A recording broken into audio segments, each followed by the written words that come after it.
Hey everybody, welcome back to Black Arrow Gaming. I am Bob, and we're here for some more Age of Wonders 3. Just a quick update for everybody. Probably there's only going to be 3 episodes this week, I think.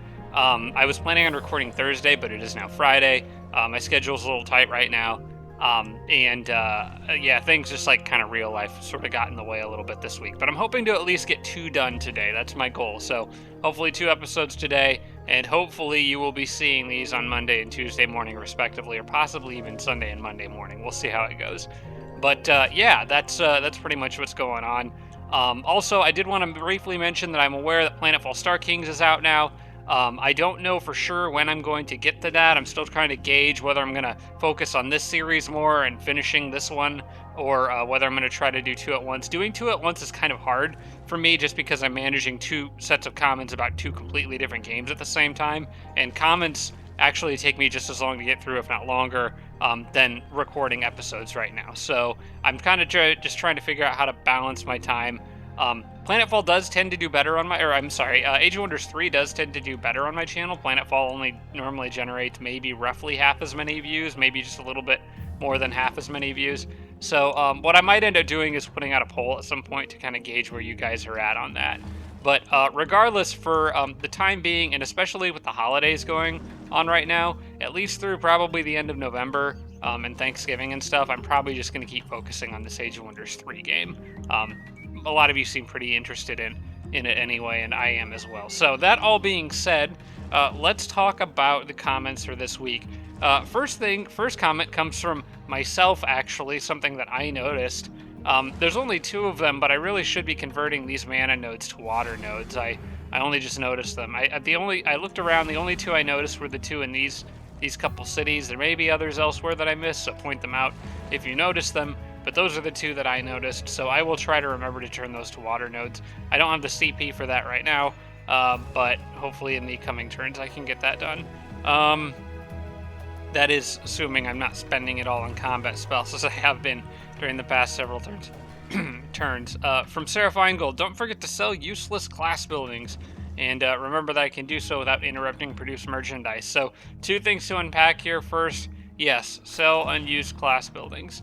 I should be doing that in, let's see, Dustera. That hasn't actually built the storehouse yet. So what I'm going to do is cancel those. You can navigate to this panel here, existing upgrades, and, oops, this is a bad example. This one, yep, the first one I picked is a terrible example. Let's go back to the storehouse and the Great Temple there.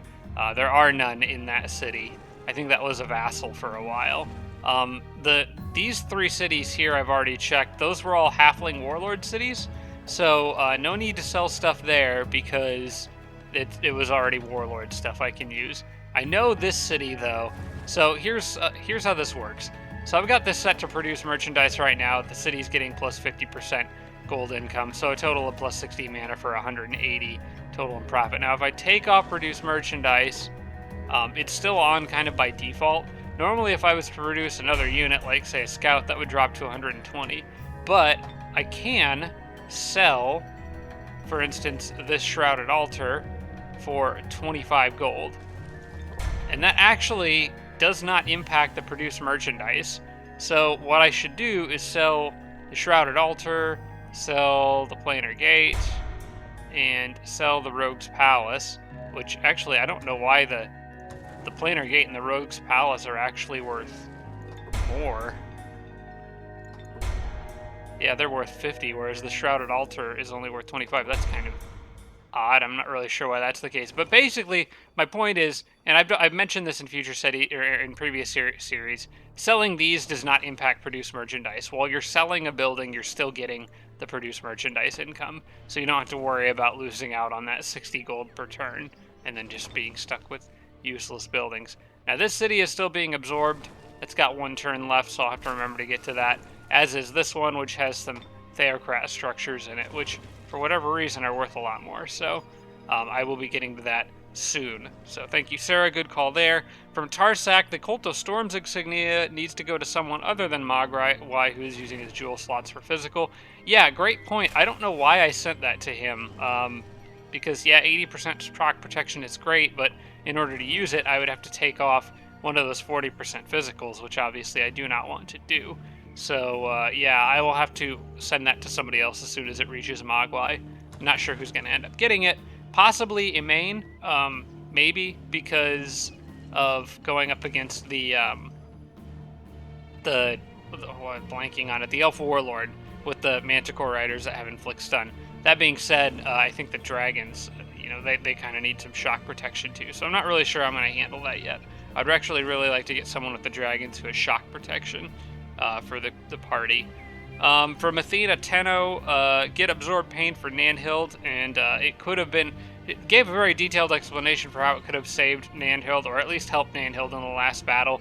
I do agree. I think Nanhild's at the point where Absorb Pain on a single night would actually be pretty useful.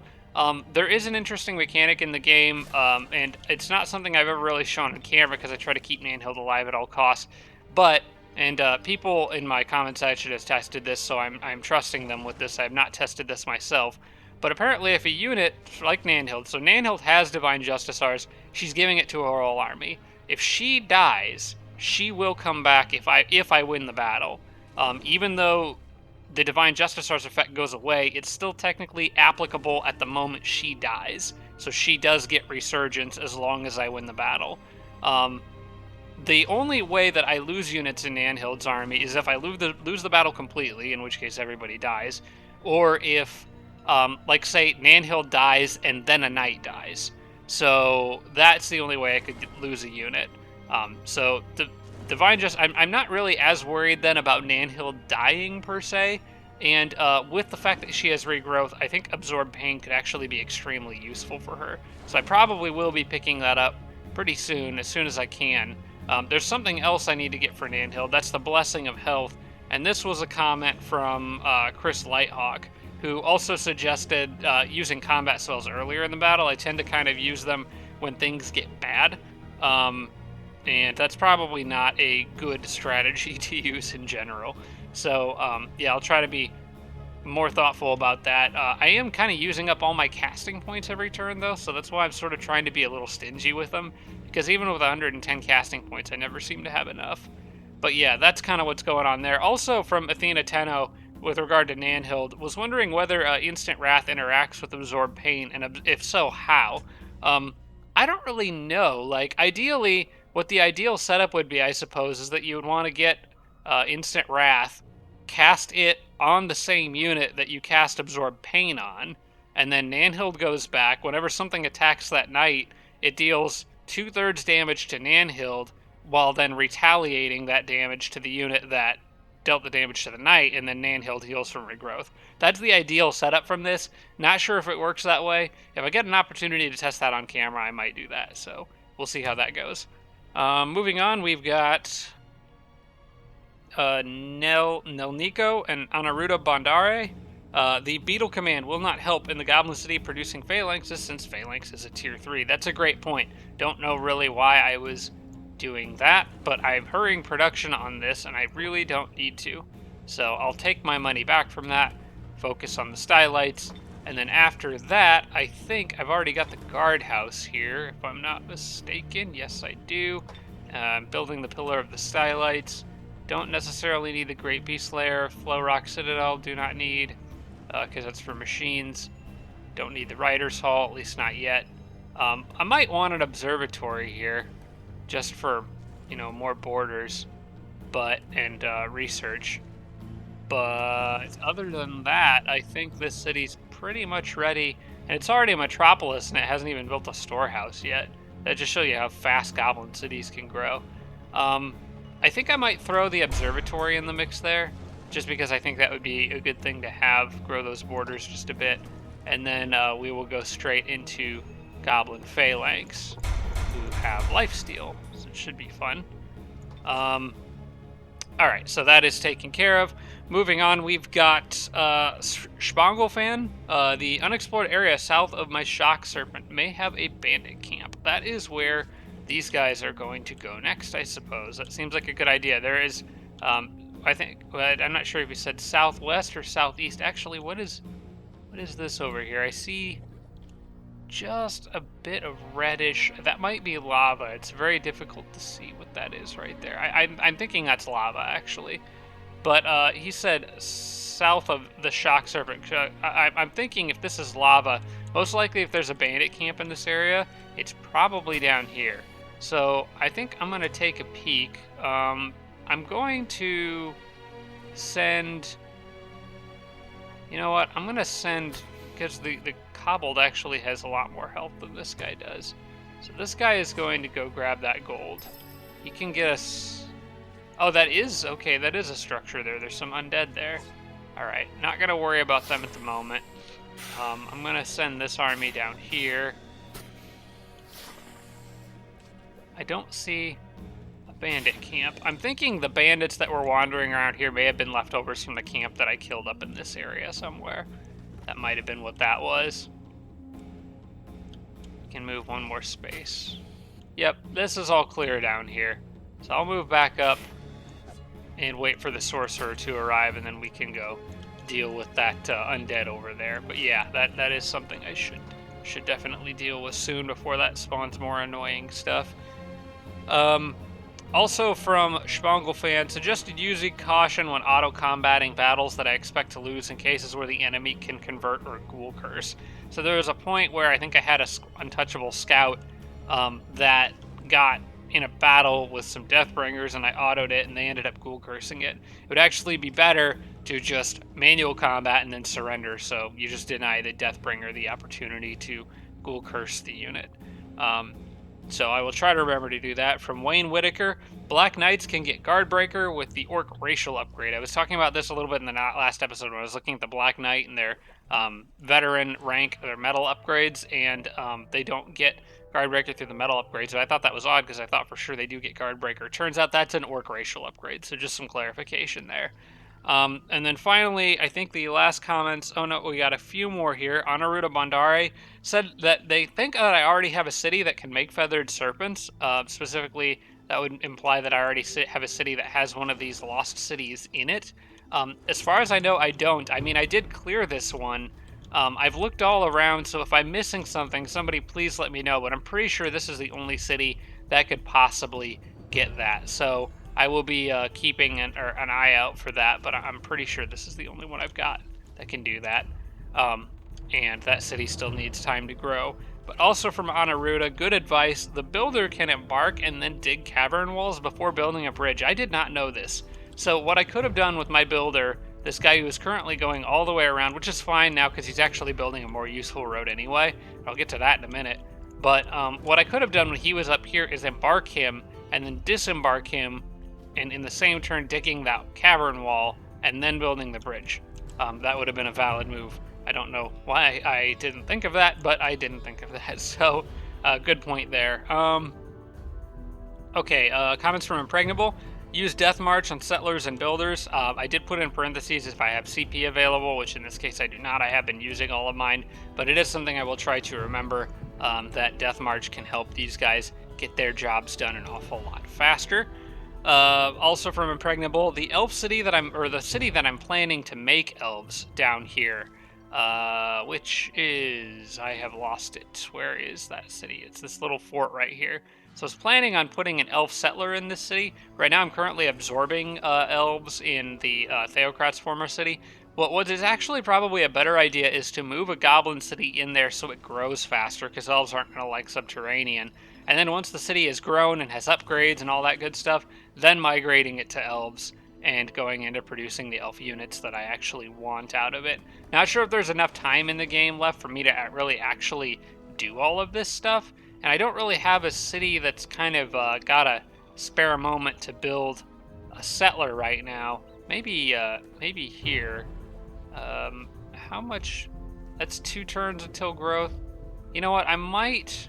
How much is a settler going to cost me in this city? Oh wait, I think I have to have the builder's hall first anyway. So maybe what I do is, well, I'll leave that on there for now because it's going to have a second building in queue in case of a happiness event. This city is focused on getting trolls out, so I don't really want to slow that down. This city is still building the swarm darters. You know what? why don't I build it here? It's a pretty straight shot west, and the earlier I can turn that into a city, the better, I imagine. There's also option down here. That city's currently being upgraded, but it still needs builder's hall. You know what? I think we'll take a break from swarm darters, and yeah, we'll take a break from swarm darters. I'm just gonna build a settler here. It'll take a few turns, but that's okay. In fact, I've got money. This city's gotten, well, not as much happiness as I thought. Oh, because of the hated terrain. Well, I can solve that problem with more wetlands. So let's just flood some more fields, and I'm sure they won't mind. Let me see, 1, 2, 3, 4, 5, 6.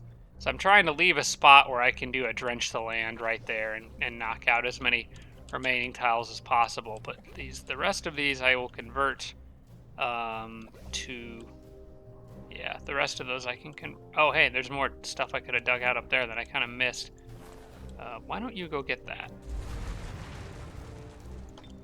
And then I can get just one more flood field in there. Oh, wait, I can't because he's standing on the tile. Anyway, I'm going to go ahead and hurry that production. Those flood fields should kick in on the next turn, and then I'll have another settler on the way. And then that city will be back to being nice and happy, hopefully. Okay, now that that is all done, opening up the wall near the giant city. This is also from Impregnable. The opening up the wall near the giant city now would make a good path for phalanxes and war breach to reach the center front line. So what we're talking about here is this, and specifically the fact that I've got this nice road. I've got war breeds being built in this city, phalanxes here. I can go almost straight shot south, including there's hasteberries right there, so that's even extra nice. Can go a straight shot south and go straight through the giant city and have these guys at my more crucial front lines in this area with the Dreadnought more immediately. And then I could always just adjust them to go west like I initially planned to on the fly if I need to as well. But I think I think now at this point in the game, I've got this area kind of secured enough, especially with having these cities over here now, that I don't think there's really any valid reason to leave this all walled off like it is. So I think it is time to clear all this out and make a path for my units to get through. I'll probably build the road kind of around the city at a couple different angles so that the units can get through there quickly without getting held up. So yeah, that's a good project to be working on. As a matter of fact, let's go ahead and move that stuff now, since I'm already over here looking at it. We can build the road down like that, over and then down like this, and down a few more like that. Okay, and then this untouchable can dig up, and then the dwarf is gonna just start digging all of this out and getting it ready. I suppose I could leave the wall kind of against the water here, since I don't really have any flying units, and well, yeah, I might just, I'll just dig all that out. There's really no reason to leave it up. It'll help my units flow through the area quicker while navigating around the giant units. I might actually buy that giant dwelling before long, but I do have that quest that's currently active for them, so that is something that I'm going to be needing to work on. The phalanx, I could get the hasteberries now. I think I'm going to wait until there's a war breed and a phalanx produced on the same turn, because the phalanxes are getting produced every single turn. So once a war breed is kind of passing through this area, I think I'll have the war breed and the phalanx both grab the hasteberries at the same time. So for now, this guy is good to just move off by himself. And I'm going to try to get him down here with these guys ASAP. They're going to end up meeting up with these goblins here, who are first going to go get that tower. And do I have a swarm? That's a swarm darter. I don't have a digger in this group, which is actually kind of too... Oh, wait, no, I've got this guy. Okay. Yeah, he needs to be working on digging out some of that stuff in this area. There's always more to dig. Okay, keep getting clicked back to that city. We'll get to that in a minute. Final thing from Impregnable was just generally, like, maybe focus more on scouting. I think, so there probably are some places where scouts would be useful. In fact, there's a lot of places. I don't know for sure because I'm selling stuff here. I'm currently absorbing these cities. There's probably crappy units I can set off to scout, but I don't just really want to throw stuff away quite yet. Mogwai, once he is immortal, is going to be a great scout because he's flying, has vision range upgrades, and can navigate around very quickly. Plus, he'll be immortal, so he's like the perfect scout. He can't die. He's just going to be carving his way up and down the map through everything. But I think in the north in particular is where scouts could be more useful. I've got the one flyer up here who's doing a pretty good job. Which, speaking of which, why don't we go ahead and move him now? There's a nice gold pickup there that nobody grabbed. I will take that. Thank you and goodbye. Wait, hang on a second. Okay, it's just a hero. All right. So yeah, he's gonna be just flying around up here. I think this area right here is where I would really like to get some scouts in.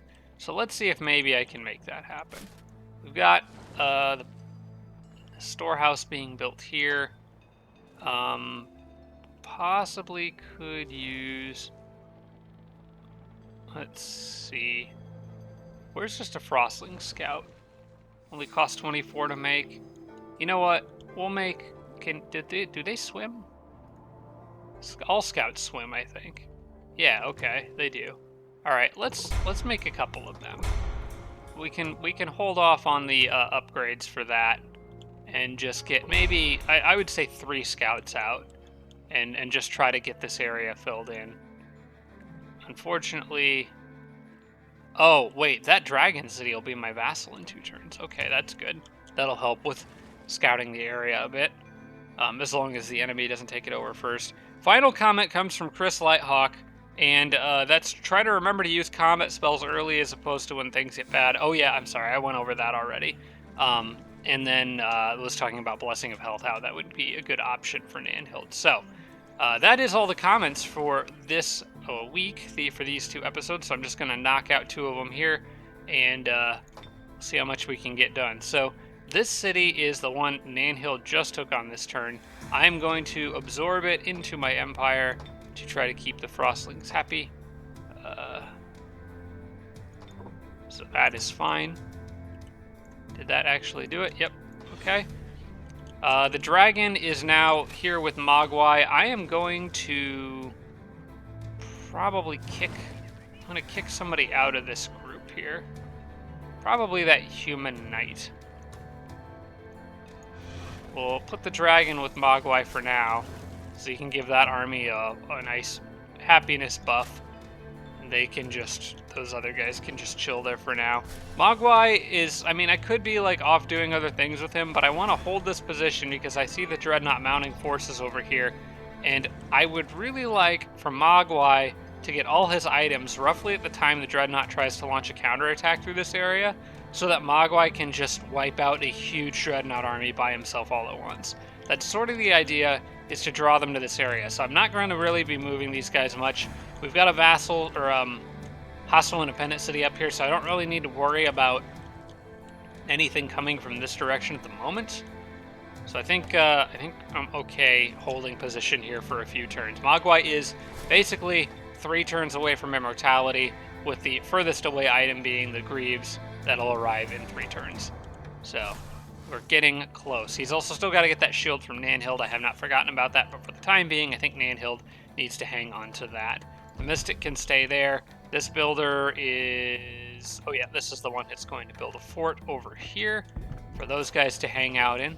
So he's got his own stuff to do. Since I'm digging out this area, I may as well send the ogre back this way.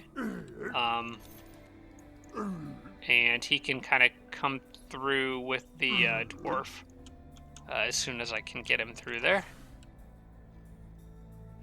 Where is... okay, this is way back over near Nipuk. Okay. Alright, this is a huge dirt area that I cleared out. And I think this guy is just about done down here. I'm not sure where he's going to go next. I think I'll probably send him, you know what I think I'm going to do with this guy is I'm probably going to send him here and clear this, since I sort of control this area down here above ground now. Might be about time to open that up. So I think he's going to go back that way, or if nothing else can help the other kobold in the area do some digging. These guys are fine heading back to that city, I think, and just hanging out for a minute. This guy needs to go back with Nanhild, and I'm thinking I need to back them off a bit. I don't want, because, well, let's check the Tome of Wonders. Not the Tome of Wonders. Let's check overview panel. I think I'm going to do the same thing regardless, but I just want to know. Okay, so current active spells, Hero Slaying and Inspire Loyalty. Really, there's not a lot of global spells up. The Dreadnought hasn't cast Greater Mobilization, so I don't need to worry about the machines moving an absurd amount of spaces in one turn, at least not quite yet. I think for the time being, I'm going to back these guys off and just sort of keep an eye on things here. Maybe back off to this point, because right now I need Nanhild to stall for Mogwai, basically. Nanhild doesn't need to do anything crazy aggressive. I almost lost her in the last episode. Would rather not risk doing that again. This fort should be upgraded to a stone fortress as soon as possible. Yeah, let's do that. And this builder probably could put a useful tower somewhere, I imagine. I think actually in this area would be... Ooh, you know what? A tower right there might be pretty nice. Or like here. I'm sure there's some really nice spots. I don't want to go that way because there's still a...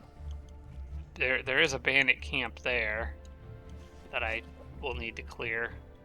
I think for now, moving towards the front line for the purpose of building towers is probably the right play for that guy. This guy, confirm army movement. Yes, where is the... Oh, there it is. Okay, and then we're at click to end turn.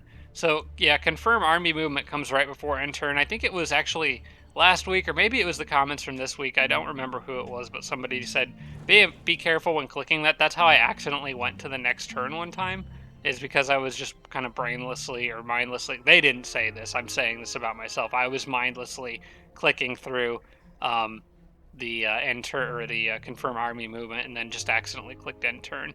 Confirm army movement apparently happens at the end of the turn. It's not a function I use very often, particularly in single-player games where I'm not really in any hurry, so that's kind of why I didn't notice.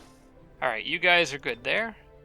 And, yeah, I think we're good. I think the main thing that I want to keep an eye on is movement around this city, particularly if this city right here goes down, I want to know what took it. Because Nanhild, who I consistently keep calling Imain. Okay, here we go. We got one Juggernaut. I do have haste berries there now too. I forgot to take Imain off her mount before I moved her up there. Okay, that's all they're sending right now. There's domain invasions at a couple different places. I'll check those at the beginning of the next turn, but... Well, I guess I don't need to watch brown anymore. We're off to yellow now. And yellow is done with their turn, so now we're talking about red. And red is the one that I just haven't seen anything from. Which scares me, because red's a warlord, which means they probably have a massive horde of Manticore riders somewhere.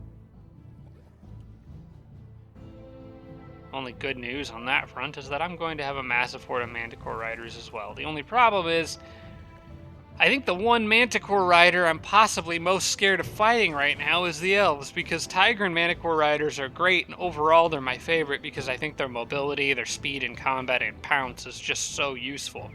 But elf Manticore riders can stun them, inflict stun. So that's one thing that I am still quite concerned about. I don't like the idea of fighting hordes of elf Manticore riders. Inflict Stun is an extremely powerful ability. Honestly, Elf Warlord is a really powerful class between their Inflict Stun Manicore Riders and their Mounted Archers. Okay, race governance level up with the dwarves. Let's go ahead and grab that one right now. I think it's pretty obvious that these stone walls in dwarf cities, because I'm not going to be making crossbows, so we'll take stone walls in dwarf cities. All right, that's good with what it's doing. We'll go ahead and get the temple and then the siege workshop. How's that? Gold Dragon's done here. I don't recall. Oh yeah, that's right. This is what. Okay, hang on. I'm gonna need another Gold Dragon here. This is what killed my goblin and then absorbed him into his army. So I think I hurried production on that one, and then I'm going to, I think on the next turn, send both dragons down there as well as the untouchable. So we're going to break you off from your routine. And then I think, yeah, on the next turn, the 5 of them can go clean that mess up. All right, my settler's done, so this city can go back on infinite untouchable production. Not untouchable, swarm darter. I'm going to break this settler, because that settler's currently on its following the rally point, and I definitely don't want that settler to do that. He needs to go straight west, so I'll clear the path for him with these guys. Okay, my scout is done here. We'll close that. Got a few more coming. I am going to probably, let's follow the road for now. Just don't want to wander into the territory of a unfriendly city. Oh, that one actually is friendly to me. Oh wait, they can become a vassal under my protection? Well yeah, let's do that. Sweet, that helps. Maybe a couple other cities that I can vassal soon. Oh, that one will be able to join my empire before long. Okay, Tiger Manicore Rider is done. Yay, always a good time. Why don't we send him? Oh, looks like they're not gonna stick around and wait for Mogwai to become immortal. Okay. How do I want to play this? Mogwai I could always back off. Let them retake a little bit of land. Maybe even lure them into a trap. They might send more stuff this way. And if Mogwai can just hang in there for a little longer. Although, hang on a second. I might be overthinking this. Mogwai already has 100% fire and physical protection. Is there anything in this army that can kill him? Physical fire. Fire.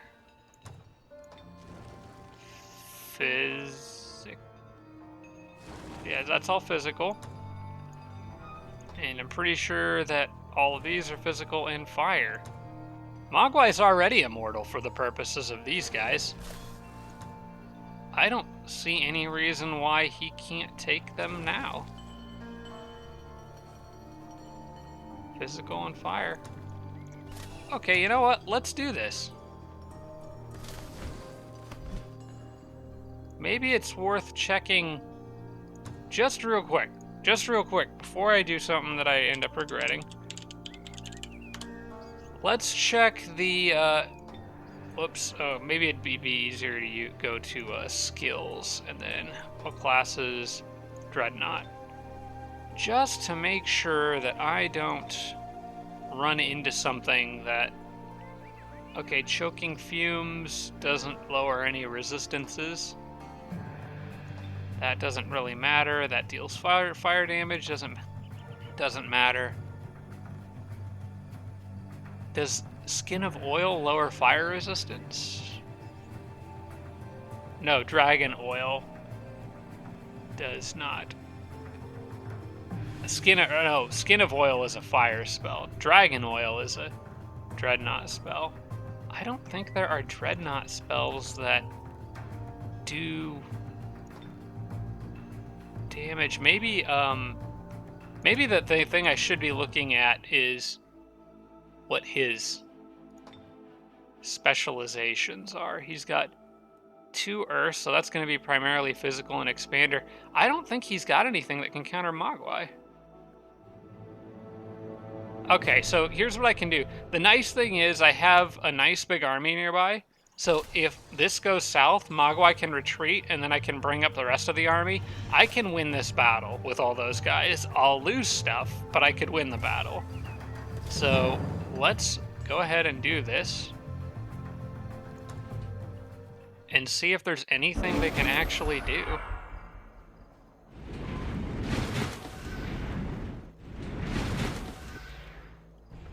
I am going to, just out of an abundance of caution, not charge Mogwai into the middle of everything just yet. I'm going to leave him next to, like maybe right there, right next to the retreat point, and see if any of them even bother. No, they are not shooting at me. This is an all-you-can-eat buffet for Mogwai. Oh, this is going to be fun. What are you going to do? You can't hurt me. You know what? It's on.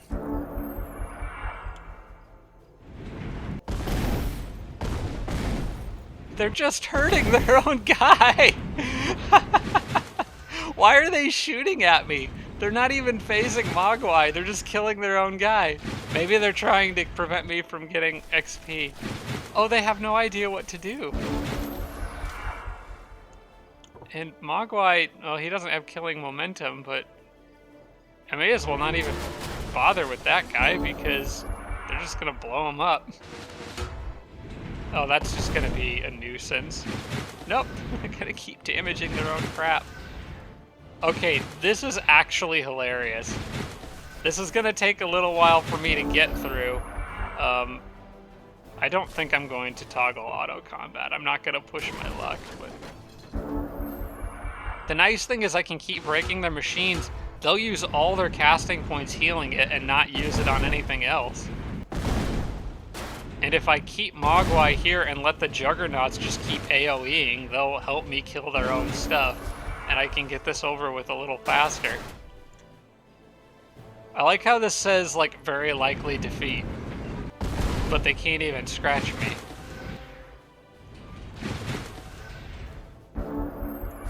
Alright. That armor-piercing item is coming in pretty handy.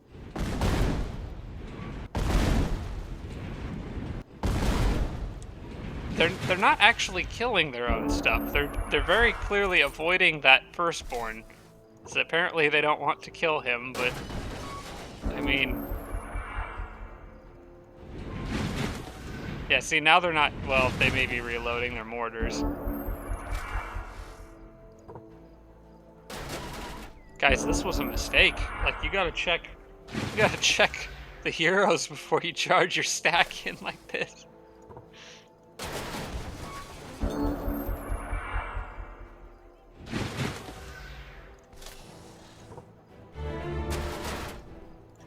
Oh my gosh, okay, I think it's time to start war crying and speed this up.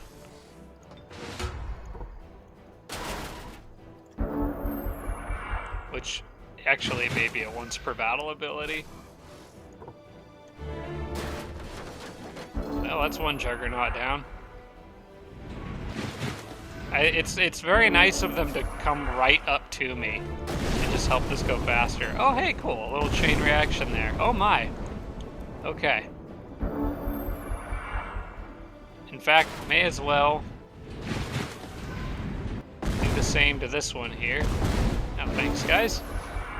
Can explode him and blow up the firstborn.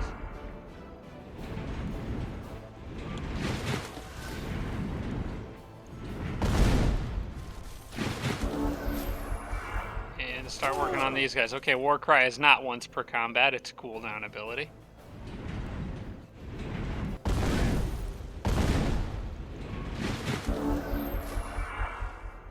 Although it's not really needed if they're going to keep parking firstborn right next to me and then shooting them.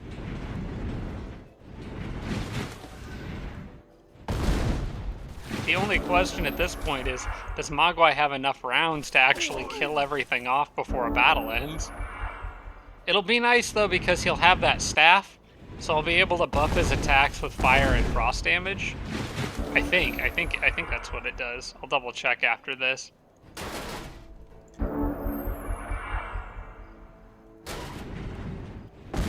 And every time they run away, I get a free hit of opportunity on them, too.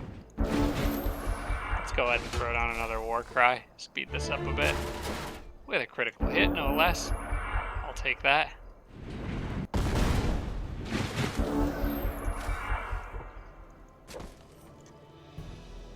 Come on in, guys.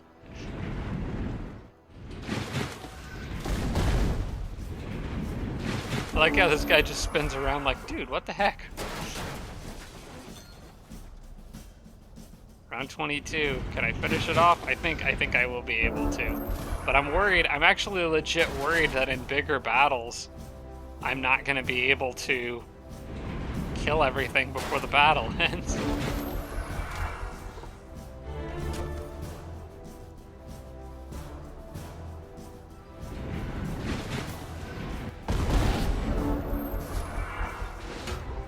War cry with a flank and a critical hit. That should do the trick.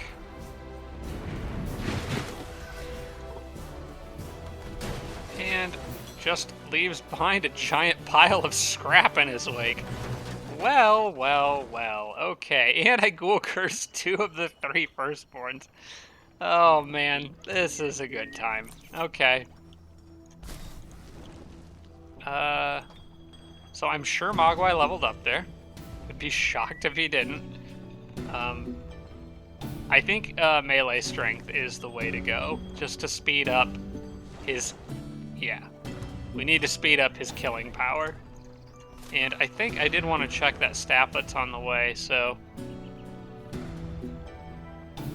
Yep, +2. Target gets inflict chilling, 80% fire protection, which doesn't really matter. And +2 frost and fire damage to melee and range attacks. So that's great. That will help him a lot with damage output, which is going to be his major hindering factor, it looks like. I think everything is just going to be melee damage for Mogwai from this point forward. Okay, well that's one way to blunt a Dreadnought invasion. Okay, I got a new headscarf for this guy. He's got a night vision item, but I think I've got other units with night vision here, so I'm going to put that on. Already cleared everything down there, I think, so why don't you buddy up with these guys and move west. That is an unexplored lost city. I want to get the snake back here and explore that. In fact, I want him paired with the snake right now for the purposes of healing. What kind of items do you have? He's got... Oh, that book won't arrive for another couple turns. Okay. And he doesn't have healing items yet either, so he's kind of not really that useful right now, but it's okay. I'm going to throw the Warbreed in with him. We'll give him a Phalanx. We'll give him that Ice Queen that can freeze stuff. And Goblin Big Beetle. That seems like a pretty good stack for the Sorcerer for now. Pillar of Silight's done here. Okay, that city knows what it's doing for a while. It'll have Goblin Phalanx is coming soon. Another Tigran Phalanx is done here. This guy is going to meet up with the next Tigran Phalanx and go down to those haste berries. Whereas this one can just go the normal route to where he is. Actually, I need to finish this road.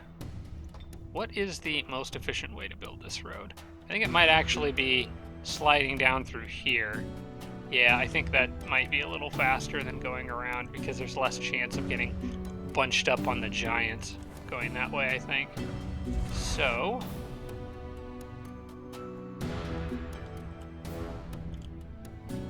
let's clear that all out.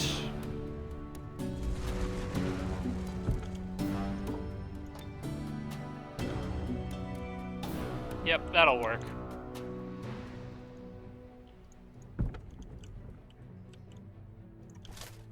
And this guy is going to just fly along that road.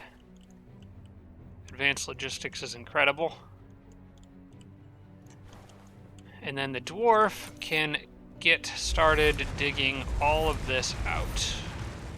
And then I'm just going to build like a loop of a road around the city so units can get through there fairly easily regardless of where the giants are bunching up at any given time. Oh, wait, those guys are hostile. Where'd they come from? They might kill my dwarf. Oh, well. There's not really anything I can do to stop that. Didn't notice them until just now. But fortunately, I've got a constant stream of warlord units being produced up here now, so I'll be good there. Another medical kit is done. I think this one is going to also go to... You know what? Hang on. Where's my sorcerer? Who's got medical kits en route? I think the sorcerer is one of the few who does not. Let me find him again. Yeah, he doesn't have a medical kit on the way. 40%. 60% fire, 100% spirit from strong will. He doesn't really need the 40% spirit from that. Break control is useful, but I don't see him wearing that just because the spirit protection is kind of wasted on it. So I think I'm going to sell that, make a little extra room for him. He will have that red raptor mount in 5 turns, although I'm hoping to have a better mount for him before that time comes. So yeah, I think he needs the next healing item. Mogwai's already got one, or Varg has one. Mogwai has one on the way, I think. Yeah, it's just a turn away. I wonder if... Nah, you know what? I'm going to leave Meandor's autobiography on Mogwai. Considering the circumstances, I think what I'm going to do is Mogwai can use that to just ghoul curse a crap ton of stuff, and then I can just be really reckless with the units that he ghoul curses, or I can just throw them in cities that Mogwai takes so they can hold them long enough for me to turn them into vassals or something. I think that would actually be really good. Like, I could just park those 2 firstborns wherever Mogwai got them from and just leave them there to defend. That would help Mogwai's, because I don't want to be burning down. I'm probably going to vassal most cities because I'm trying to stay somewhat good because of my gold dragons. So I'm not going to be like burning down or scorched earth through the rest of this. So okay, that's already done. So yeah, that's probably what I will end up doing. I'll leave Meandor's autobiography with him. I might eventually make a cursed book for Mogwai. Maybe something with healing, but no, actually, I think that's unlikely. I don't think he needs it because Mogwai is going to be pretty much going solo for most of the rest of the game. So he's good. Alright, item has arrived. Inventory. This is for Imane. Okay, that is a projectile-resistant shield. That is probably an item that I will only equip on Imane in battles against Dreadnought units. Cannons specifically. That's what I have that shield for her for. So I need to remember to swap that onto her if I run into cannons. Oh my gosh. Holy crap. Okay, I'm not worried about this. Imane will be fine. But dang, I mean, there's a lot of undead here. All right, let's kill some undead. This seems like fun. Imane's got the most flying movement out of anyone here, so I may as well have her launch the battle, plus she'll get items from it. So we'll manual through this, manual through the rest of those guys, and knock out a crap ton of undead that are just all bunched up in one area, apparently.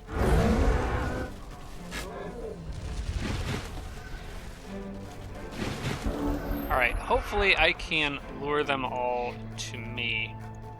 We're going to... Let's see, are you guys all at full health now? Tempted to run out there and just start fire breathing everything. But I think I'm gonna lure things closer first, and then like AoE a bunch of stuff all at once. So we'll back up here. I'm gonna give a nourishing meal to the... Yeah, okay, here's what I can do. This guy is gonna come charging in and hit that fire dragon. I'm going to give a nourishing meal to the one dragon that he can hit.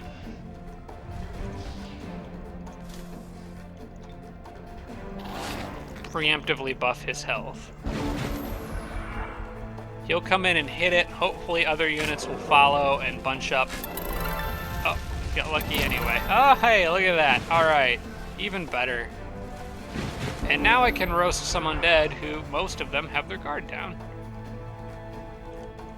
Let's not forget about the guy right in front of me, though. I think a main actually might be able to help out with that quite a bit. Possibly one of the other dragons. We shall see. How long of a reach does this have? It technically goes 5 spaces out. 1, 2, 3. Wait, 1, 2, 3, 4, 5. So from here it would be 1, 2, 3, 4, 5. I wouldn't get that guy. I think maybe this guy just goes for a flank, and then a main can flank, and the other ones can fire breathe. I think that works. Yep. So now a main can do this. Goodbye. And then all the other dragons can fire breathe to their heart's content. Which is not going to take all of them.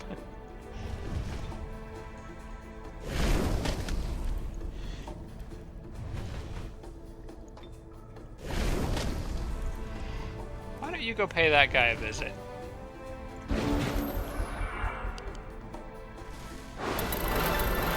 Oh my gosh, I'm getting lucky all over the place. Oh wow, this is amazing.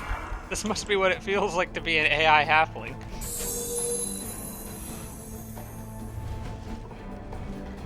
Hello.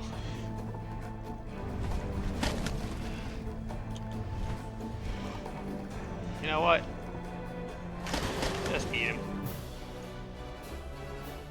There is not much the undead are going to be able to do to stop an army of fire dragons and spirit dragons and a druid. That is all items that... Yeah, I don't need any of that.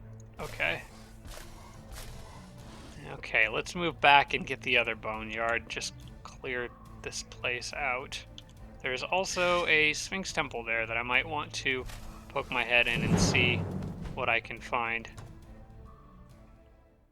I probably could be autoing these, but I'm afraid that the computer would do something dumb with Imane, and then I would lose my druid. So I will be doing these manual. But same basic premise here.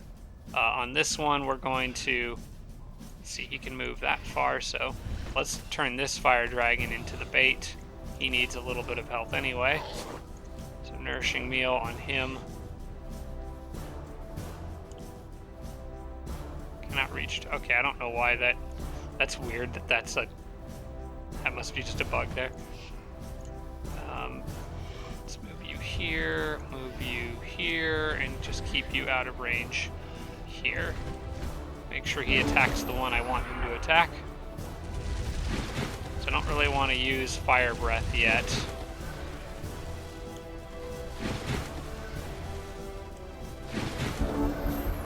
Alright, well now he can hit anybody, so we need to start softening him up a bit. Well, what better way to do that than by attacking him with the Gold Dragon? Yeah, you're not going to be allowed to just come in here and mess my stuff up. Alright, they'll go after those 2 dragons, that's fine. I'll have people on the flanks ready to set things ablaze. That'll work.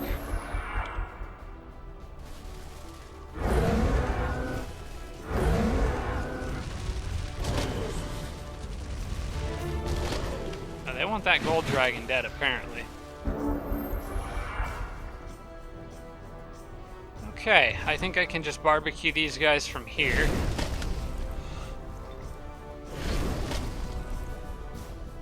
Might save a couple for... Here, we can do this. That angle. There, that takes care of the rest of them.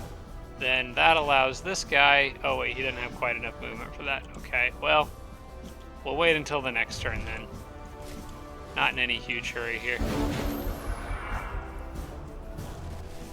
May as well let everything get closer anyway.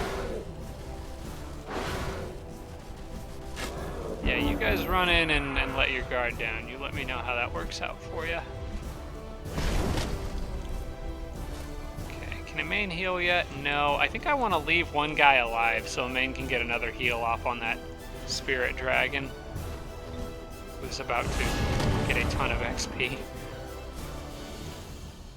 This is actually really good. I'm glad this happened because this is just an absolute ton of XP for my dragons. Okay, now a main can heal. So let's patch that guy up a bit. You can go out here, get a good hit on that guy, who is close to leveling. I haven't really been paying attention to that, but if I can get another quick level out of somebody, then I probably should. None of them are really that close, though. Yeah, it doesn't really matter. We'll just take the guy closest in proximity and take him out that way. Okay, that's that, and then there's one more, so let's take care of these guys. The gold dragon actually has the most movement now, so we will use him for this. This is just, this episode has just been an absolute slaughter. Like, oh, they actually succeeded in cursing somebody this time. Alright, let's try to lure all those guys into going after the same dragon. Preferably that spirit one, I think. Yeah. If they can all come in and hit him, they will do a ton of damage to him. I think I want a main directly behind him. These two guys on the flanks.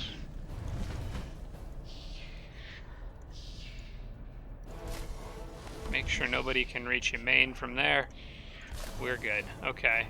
Go ahead and start with that nourishing. Actually, I probably should have started with healing. Yeah, I don't know why I haven't been starting these fights with healing. That would make more sense. Now everyone is really gonna bunch up. This is great. Alright. We'll probably need... yeah, I'm probably gonna end up using a main to heal him, but I want to do this first. In fact, if I'm hitting these guys from side to side like this, I may as well turn them around, and that way I get... Oh wait, flanking bonuses I don't think really apply to these guys. Or to AoE attacks like this. Alright, and I still got two dragons with AoE, although this guy didn't die, which is kind of annoying. Let's do this. You can finish him off, and you can just do that.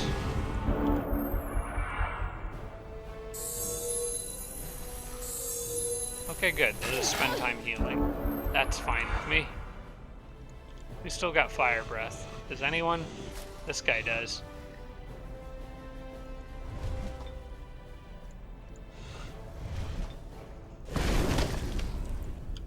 And now everyone is on fire. I am going to leave that caster alive because he's not on fire and he's got curse.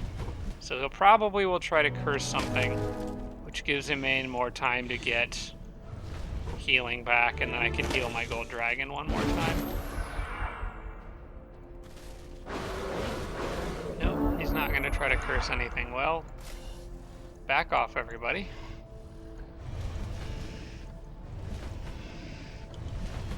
Some space. And hold ground like this. Okay, that's fine. Just as long as I can get a little more healing off on that guy. Whoops, that was kind of weird looking. I think I misclicked, but... Alright, that's done.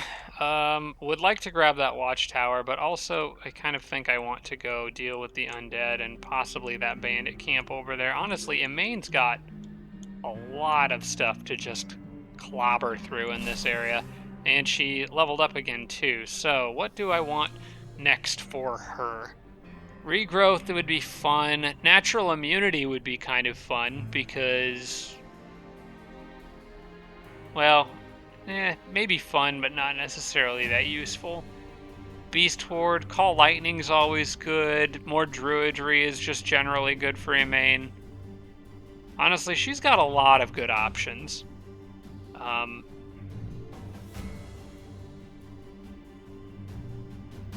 I think for now, casting points. I was actually thinking maybe health too, just for survivability, because she's kind of.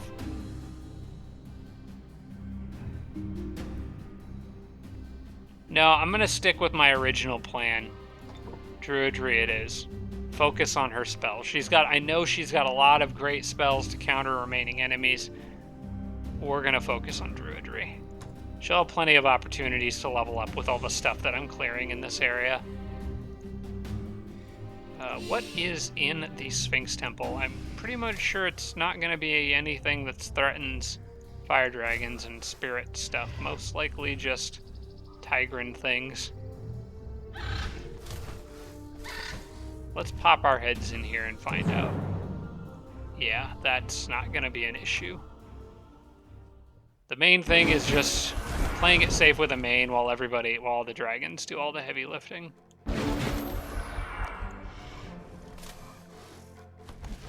Speaking of dragons doing heavy lifting, you may as well patch that guy up. And then I see no reason not to just sort of charge. Oh no, my fire dragon is immolated. It's not going to actually... I don't think that will actually deal any fire damage, because the fire dragon is immune to fire damage.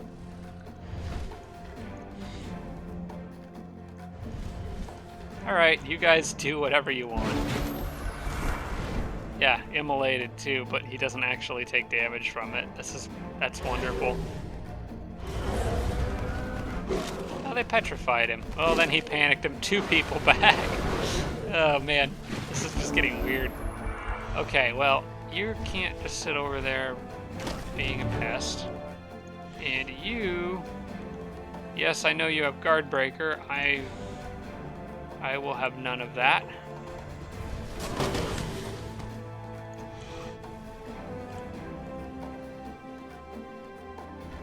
And I don't want you guys petrifying more stuff, so...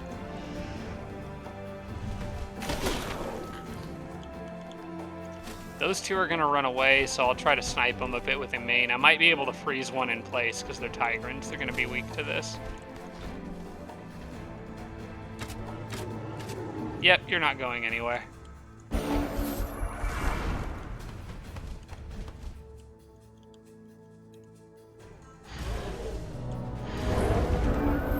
Well, he petrified that one, but it's not really going to matter. You reach... Goodbye. Yeah, we'll let him run off. That's fine. In fact, this is a good opportunity to just stack more XP on Imaine.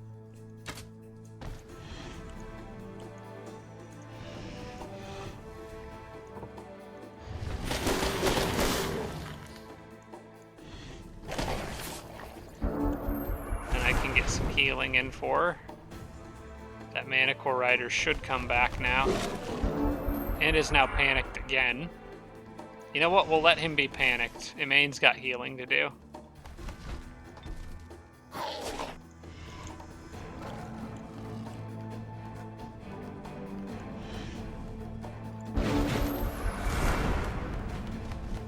Appreciate it if she wasn't the one getting immolated, though. Would be nice. 122 out of 160. Let's heal you. Alright, and then when he comes back, I think we just finish him.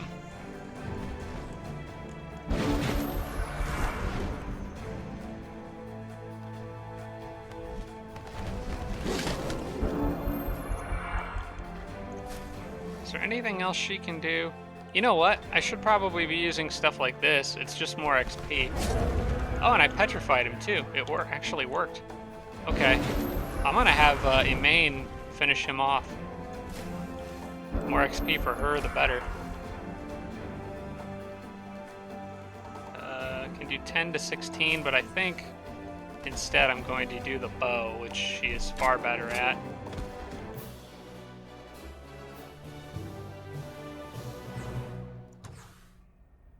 Keeper Brooch of the Valley. Blight protection, forest concealment, +1 resistance. I think I was producing an item for her. I'm gonna take that because I think it might be better than an item that I was producing for her. I want that vision. Oh, you know what? No, I should have sold that. I'm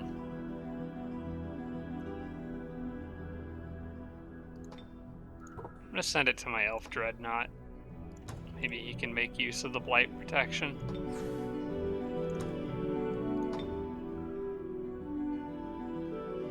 Alright, this city was... Okay, I'm in the process of upgrading this one to Grand Palace at this point. And I see no reason to not hurry production whenever possible, especially on things that can further boost production. So let's do that. Domain invasion, that is... Okay, that's those guys down there. I already know about that. There's that Juggernaut coming up from this direction. I don't know if I want to be lured into going after that. Most likely what the computer will do, because what they normally do, is they move a whole ton of units up to the city's borders, letting you see what they have before they actually attack it. And Nanhild's army can use some R&R, so I think I'm just going to leave... Can he reach those haste berries? He can. Maybe I want to snag those haste berries so they can't take advantage of that. Actually, what I'll do is I'll leave the haste berries there, but move her here. That way there's a choke point. Alright, that'll work. Okay, there's a number of other things I need to get through on this turn, but I also think this is a good spot to pause and the episode. And like I said, there will be one more after this one. I do apologize for not being able to do 3 this week. Like I said, real life got in the way a little bit this week, but we'll still have another one coming after this. So I hope you guys enjoyed. Thank you so much for watching, and I will see you all soon. Special thanks to all my Patreon supporters, including Tier 3 supporters Blitz, Braden, Dawson Horner, Jimbro, Tarsak, and Tibian Army. Thanks so much, everybody.